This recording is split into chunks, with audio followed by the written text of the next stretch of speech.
अस्सलाम वालेकुम दोस्तों, मां आहियां ज़ाहिद अली थहीम ऐं तव्हां ॾिसी रहिया आहियो ZAT ऑफिशियल यूट्यूब चैनल। दोस्तों, उम्मीद आहे तव्हां दोस्त सभु ठीक हूंदा ऐं ख़ैरियत सां हूंदा। दोस्तों, अॼु जी हिन वीडियो में मां तव्हांखे ॿुधाइण वारो आहियां रूबी अलीअ जो यादगिरियूं प्रोग्राम ॿीहर शुरू थी चुको आहे।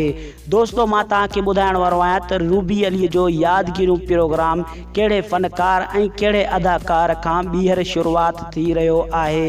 दोस्तों, वीडियो शुरू करण खां पहिरियां तव्हां दोस्तनि खे हिकु नंढड़ी गुज़ारिश आहे, जे अगरि तव्हां अञा ताईं मुंहिंजी वीडियो खे लाइक न कयो त मुंहिंजी वीडियो खे लाइक कयो, कमेंट कयो ऐं चैनल खे सब्सक्राइब कयो। जी दोस्तों, मां तव्हांखे ॿुधाईंदो हलां त यादगिरियूं प्रोग्राम कुझु अरसो बंदि हुयो, हाणे ॿीहर वरी हलायो वेंदो KTN चैनल ते यादगिरियूं प्रोग्राम। दोस्तों, मां तव्हांखे ॿुधाईंदो हलां त यादगिरियूं प्रोग्राम कहिड़े फ़नकार खां ॿीहर शुरू थी रहियो आहे। दोस्तों, मां तव्हांखे ॿुधाईंदो हलां त सिंध जो मशहूरु फ़नकार आहे ऐं तमामु सुठो बहितरीनु फ़नकार आहे उस्ताद मंज़ूर सखेराणीअ खां यादगिरियूं प्रोग्राम ॿीहर शुरू थी रहियो आहे। दोस्तों, उम्मीद कयां थो तव्हांखे हीअ वीडियो पसंदि आई हूंदी।